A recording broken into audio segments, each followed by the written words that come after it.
Basically, all the while it's just like, like a small family business. In fact, I'm a very shy person. So just go out.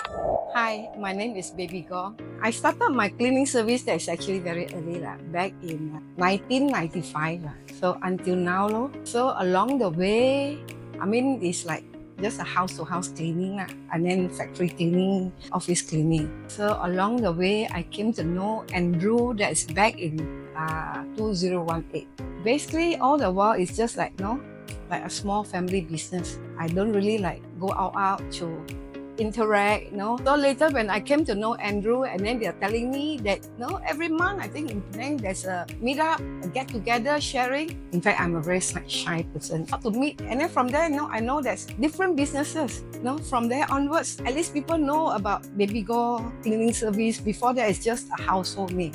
That is how I get to know him, and in fact, he did give me like encouragement to move forward.